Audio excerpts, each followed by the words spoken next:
this morning. So I think we have a good and fair plan to, to take care of the boaters. The other concern that was mentioned to me by Monica was parking. We had some, needs potentially for the parking lots that are on that side, and we've, given up those needs, and I mentioned that to her directly. The other issues weren't necessarily all resolved, but that one I said specifically that there's no, that we were going to leave the parking as status quo, that the boaters should get in early, for those spaces, because they would be kind of status quo as they've always been. So I think that's a fair situation. The boaters can now bring in food and beverage that's packaged and take it onto the boat and keep the drinking on the boats, anywhere on the docks, just not on the sidewalk where other guests were. And that's that's the way it was in Port Huron 2 years ago, is the way I understand it. And I think if you're going to have a successful festival that captures money, because the city is entitled by putting on this event to retain some revenue from beverage sales to help pay for the this extravaganza, that's a fair policy all the way all the way around. Is that going to be relayed, do you know, to the boaters?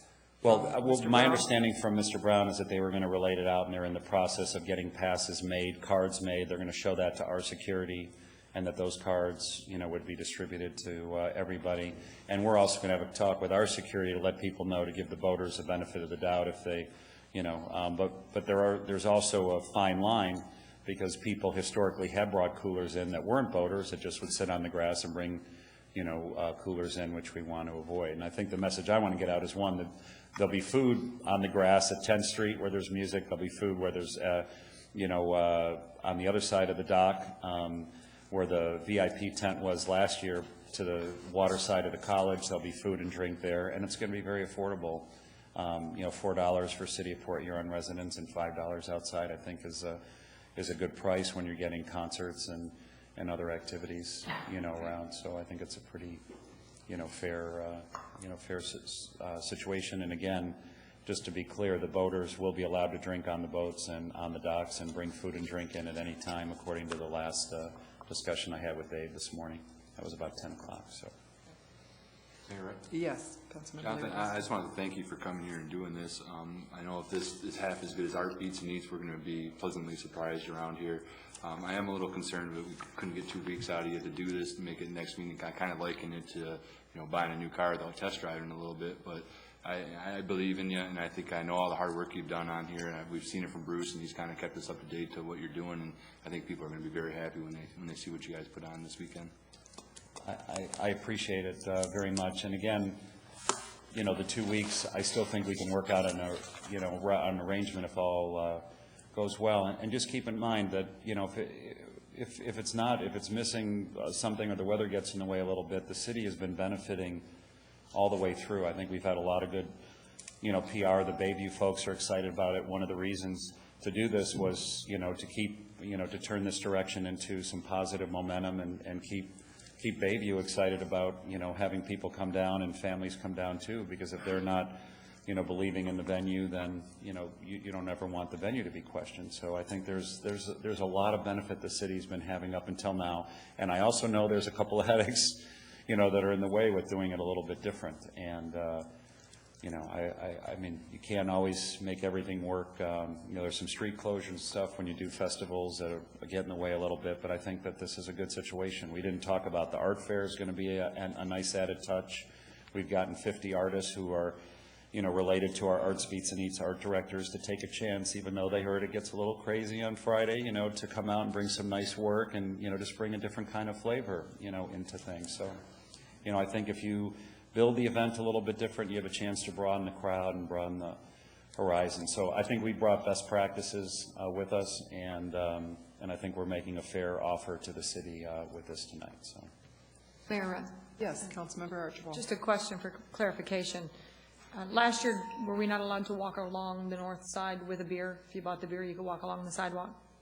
Did we not change that last year? Because in the past that was allowed, we'd stopped it. So am I hearing you cannot do that this year? Not on the sidewalk. That's what we worked out. The docks and the boats were fine, but the reason was that so that there could be beer sold to help make up for the budget that isn't covered by, sponsorship with the DDA or other things. There was beer sold at the event. You still had to buy it at the event, but you were able to buy a beer and walk along or I didn't stand know on the that the sidewalk beer and talk to sold, Monica. I don't know that the event sold any beer last year. I think you could buy carry out at the Zebra or some of the other places, but I don't think the actual event sold any beer, but I don't know. John Ogden is the head of the Special Events Committee, so right. probably I think he could address that. And I think Mayor Rep, Councilperson Archibald's question, I think it's been 2 or 3 years since there was a change in the alcohol rules for boat night as a whole, where you could have alcohol on the marina property. Last year, when there was the beer tent that Bayview ran, any beer that you purchased at the Bayview tent had to stay at the tent. That's a requirement of the liquor license of the state LCC rules. However, if you brought your own beverages down, you could then have them in the marina area. There were also little booths, and it may be the bars, had little booths outside that the general public could just stop, rather than going into the bar and paying the cover charge, we could. If I don't their know, beer, license but you could allows buy- that. yeah, Yeah, you certain could buy a certain can. bars are allowed to sell takeout, others are not. This year, I think our understanding is the ones within the festival footprint will not be selling takeout. You will be able to purchase within the festival footprint, which is going to be fairly large, and within that footprint, it'll be like last year, the equivalent of the beer tent, and it's now a really big beer tent. You can walk within the fenced area with whatever you've purchased within the fenced area. But you will not be able to walk from one end to the other to see the boats with your beer. You will. Yes, you will be. Okay, Yes. that's what I'm asking. I Yes, was no, very you will, confused yes. on could we or couldn't we? Yes. If you can't have the beer on the sidewalk at the boats. No, but I can- that's for the people who own the boats. They can bring their own beverages to their boats, but their beverages need to stay on their boats or within the area that they're leasing. Again, it's an LCC rule. You'd then be bringing other beverages into what's essentially now the bar area. Okay, thank you. So you can't carry in, essentially. You can buy within and stay within, but you can't carry in and you can't carry out. So I can buy a beer and stand on the sidewalk in front of Monica's boat and have a conversation and drink my beer? Yes, But yes, she you has can. to stay on her boat with And- her beer? And you can walk from there, the length of the river. Wait a second, Monica said she was going to buy one of our beers, though. She did say So she can that. stand on the sidewalk. She said she would, yeah, she would, I was the just a little $4 might confused work. because I was thinking only she could stand. Okay, that was it. My clarification was, the point was, could the general public still drink at the event, walking around? Yes, and, Or was it you had to, years past, when you absolutely had to be invited on someone's boat in order to have a drink? no, and that goes back several years. Correct. But, yeah, no, for this year, as long as you're within the festival footprint, which is going to be, it's River Street, comes down to McMorran, right? It Down would to go to Huron. McMorran in one area, just where the carnival's at, not even to McMorran, though, it goes to The kind of mid- halfway. Yeah, up middle to- of the parking lot, I guess. So it's a fairly large footprint. Because there is the tunnel under the 7th Street Bridge, you're able to move freely there. And Friday night, at least, Huron Avenue will be closed, and so there'll be a crossing there. So you'll still be able to remain within the footprint. Okay, and then my second clarification, just for the general public, those who are watching, there's been a lot of rumor that there is a cover charge and there's a gate and you have to pay to get into the footprint. Absolutely not. So Yeah. just so they all know that that is not Yeah, the case. it is a free event, and all that the gates are for is, obviously, it's a lot of access in, is just to ensure that we can, stop food and beverages in, because we sell them. There's 20 businesses that are selling, food, and there's 8 places that are selling beverages, so it's just so that we can have that revenue. If you let that escape, most festivals wouldn't let that escape and be around, because I think we have a good formula here, and the sale of drinks is part of that formula. It's not I think you guys have seen the budget. It's not everything, but it's something that we need to capture, so. I do want to say on the good side for the boaters, and again, I think we've addressed some of the issues with the call earlier, is that, there's 2 stages that are going to be along the water, which I think is going to be a nice change. There's one by the 10th Street Bridge that'll run Thursday and Friday, and one where the VIP tent was last year. So there'll be a stage to walk up and back. There'll be chairs out there. We're adding some picnic tables on the grass as well. So I think it'll be a nice experience up up there. And then on Saturday, the festival does not go past is it the dock master, or the, harbor master, doesn't go past the harbor master, so that stage on Saturday won't be there. We're going to try and tighten the festival up, and, anyway, so I'm excited. The other nice thing to mention is that Parade of Lights on Saturday night. There's almost 30 boaters signed up, and I think there's a new tradition in the making. The Port Huron Power Squadron has done an amazing job recruiting boats, and there'll be a nice lighted boat parade on Saturday night that'll be worth coming to the Black River for a nice Saturday evening celebration, too, to watch the lighted boats. There's a contest. The boaters are getting excited about decorating. The Thomas Edison Inn has donated prizes. Quay Street Brewery's donated prizes. So I think it'll be a new tradition that we hopefully, we'll be starting on Saturday night. That's going to be right along Black River? Right along Black River. Not into the St. Clair Well, River? they're going to go into the St. Clair to turn around, thanks to all the good engineering leadership that we've had from Bob and team and things. But, we're going to run it down the Black River, get them out away from the bridges so the bridges can go down and get the traffic through and then take them back through again. And there's a lot of good input to figure that out. And that was kind of the spirit of, why I've enjoyed this so much. Just the people at the table have just been, how do we make it happen and how do we keep it safe? And just been very, very positive. So, Mayor Rep, Yes, Councilmember Mueller. question for Mr. Brown. My understanding, what you said is if we support this resolution today, we can still get out of it by sometime in October, but we can't have anybody else sponsor this festival next year. Correct. Or we pay him $10,000 Okay. and do another promoter. Mayor Rep, I have a question for legal counsel. Sure, go ahead. Mr. Fletcher.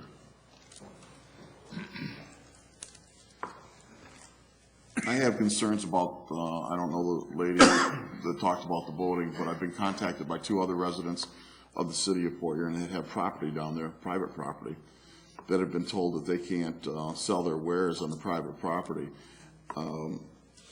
It sounds sort of Gestapo to me, and I don't know how we can stop people from selling wares on their own personal property.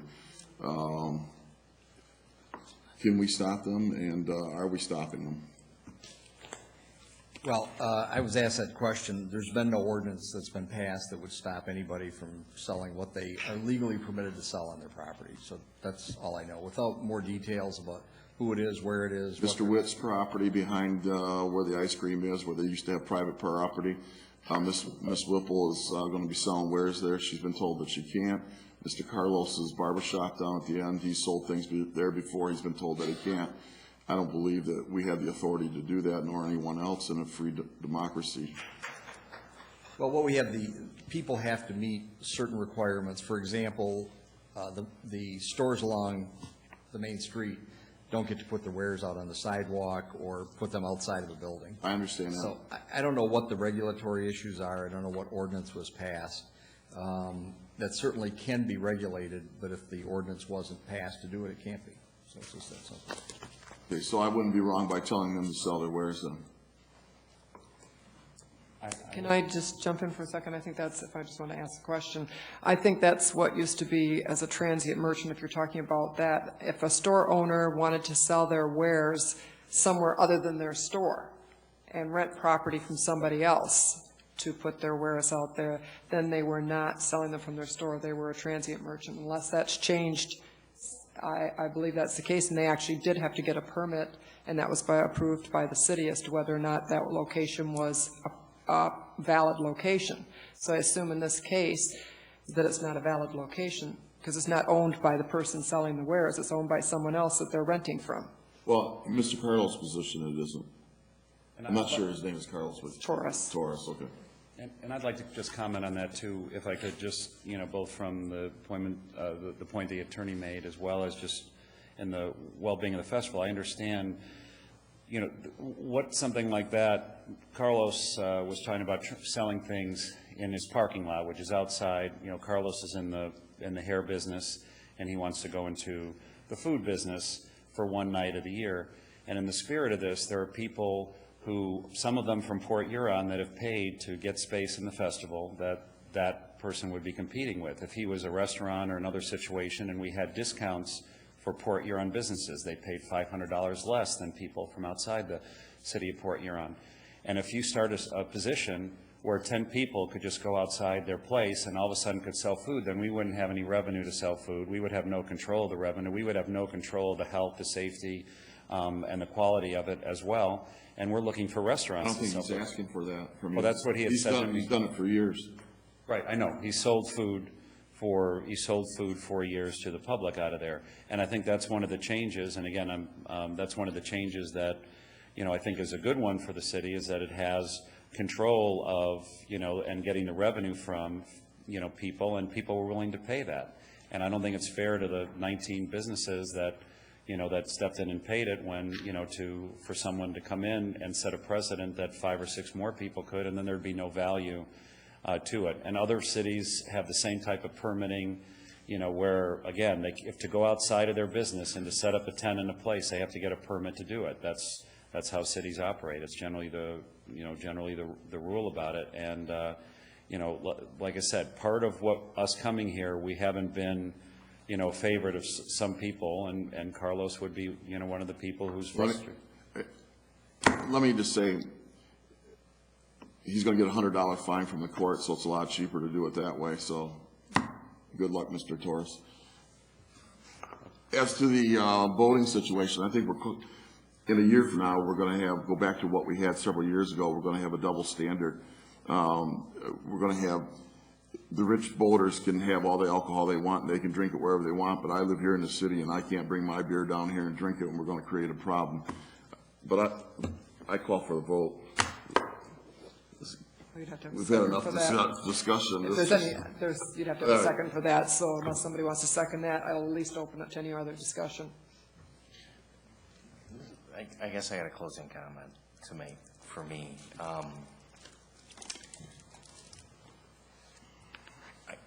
I'm not supposed to bring my own food in a movie theater because the movie theater makes money off the concessions, not off the movie. So some people do. They bring a purse and they hide a whole bunch of popcorn. And then the movie theater can't turn a profit and goes out of business, and now you have to drive out of town to go see a movie because for the first, I can't remember if it's 2 weeks or 4 weeks, they make $0 off that film. 100% goes towards the movie studios. Black River Cafe downtown has outdoor seating. I can go into Black River Cafe, I can order a drink, I can order a sandwich, and I can sit in the seating. They would frown on it highly if I made my own peanut butter and jelly sandwich and went and sat in their seating and ate it and looked around. And I can say I'm a city resident. I pay taxes to support this street. I can even go further and say, gosh, I live in a loft above the downtown area. I'm even more I should even more be able to sit in this outdoor cafe, but no. The festival has to turn a profit. They have to, or it's not going to happen, and that's part of what's going on here. I have no issues with any of this personally, because again, it's like a movie theater. They got to sell the concessions to turn the profit, and that's part of us recouping our expenses. I don't have an issue with Mayor, this. I got a final question. I want to respond to his final question. You're Yes. talking about 2 different things. You're not comparing apples to apples. You're talking about private property, me going and preparing my sandwich on private property. This is public property owned by the person that brings that beer, brings that sandwich, and you're telling them they can't. There's a difference. That sidewalk is not private property. The Yeah, but- sidewalk cafe is Okay. public property. We'll discuss that. And I just want to say, I know I'm not getting Mr. Muller's vote, but I honestly. You're right. That's right. And that's fine. No, I'm good with that. I'm good with that. It's no problem. I think I will just say, that part of the reason that we were brought in here is that we were trying to, bring a semblance of how to continue and make sure that you maintain having this event here, because 362 other days, people have that right, but many cities, have street closures and things and operate events like this, to maintain, interest, publicity, economic impact, and keeping major events and tourism in town. And I would just say that we strongly, disagree with each other on this, and you've taken a shot here, and I just don't think that, that Well, let me say, if you philosophy come is in the back in best 2 weeks, interest. you might have my vote. Well, I know I'm working on trying to get out of getting your vote in 2 weeks too, I guess, if I keep going. Well, you're not getting it tonight. Come back in 2 weeks and you might get my All vote. right, well, no, Councilmember Lewandowski had a question. As I say, McMorran would have been a better one to use there, but you can't bring your own food into McMorran, and the city owns that too. But the question I had, is somebody brought up, was about the pay, how much the city pays, the more that the revenue is generated. For 300,000, we pay 65,000, whatever. Can you kind of talk about that a little bit and why you do that? Yeah, no, just the more a budget is in an event, the more work that goes in. You're managing more things, you're booking more bands, you're dealing with more issues. One thing that I think Bruce and Leanne, who work closely with on the budget, is that our spirit has not been to, try and spend more throughout the process. I've opened up the doors to Leanne to meet with our operations team. We had a budget that was in the 400,000 range, and the budget has gone nothing but down.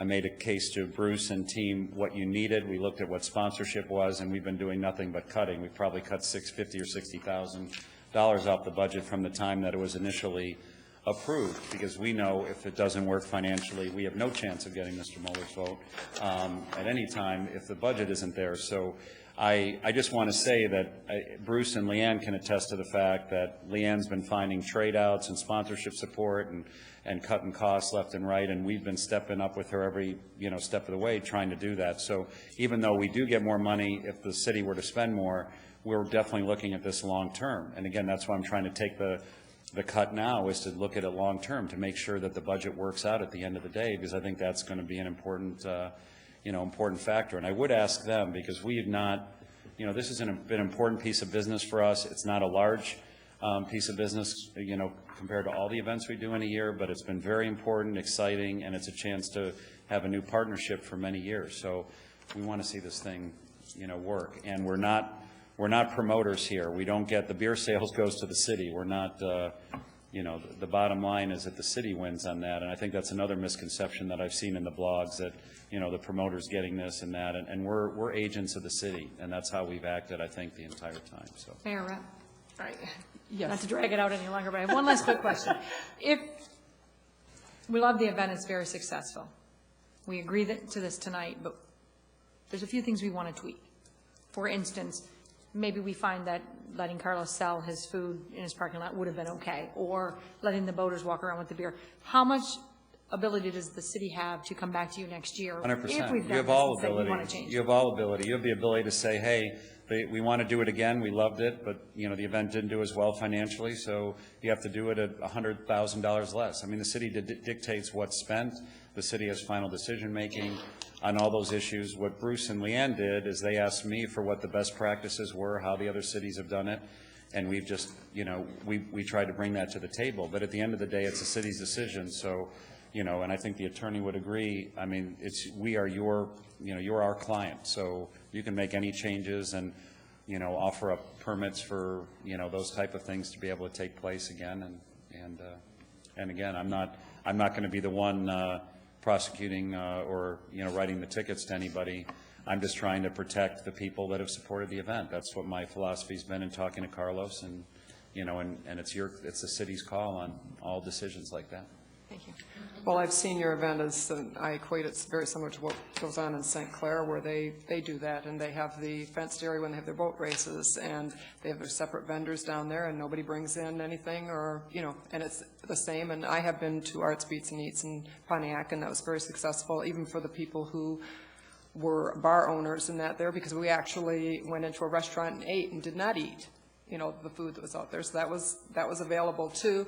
And so and the bands drew a lot of people, and I think it's very great. I'm excited about the festival, and I have to say I agree entirely with Councilmember Fisher. Even though we don't always agree on everything, I totally agree with him tonight. So I just wanted to say that. If there's any other discussion, that Mayor Pro Tem Miller. Yeah, I think your answers have been very satisfactory. I think the safeguards are built in place, and I concur with the mayor. I think Mr. Fisher's nailed it right on the head, and I concur completely. So you got my full support.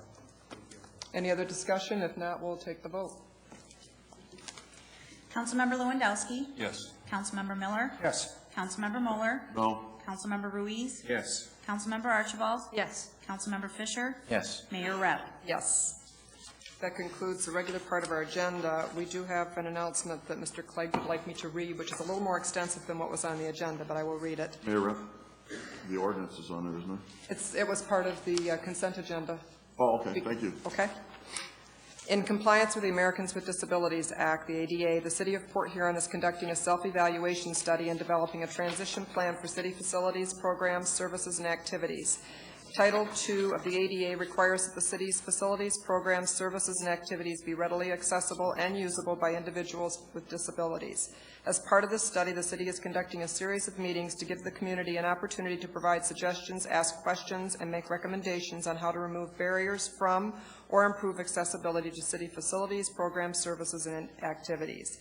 Meetings will be held at the Palmer Park Recreation Center located at 2829 Armour Street on July 22nd and 28th, 2010. 2 meetings each day will be held, one at 3 p.m. and the next one at 6 p.m. If you'd like any further information, please contact the engineering department at 810-984-9730. Also, I would like to take the opportunity to thank Kathy and Phil at Powers. They put a lot of work into the cruise activities in downtown Port Huron this past weekend, and I think it was a success, and it shows that they're very committed to our community. And is there anyone else that has anything? If not, I'll take a motion to adjourn. So Meeting adjourned.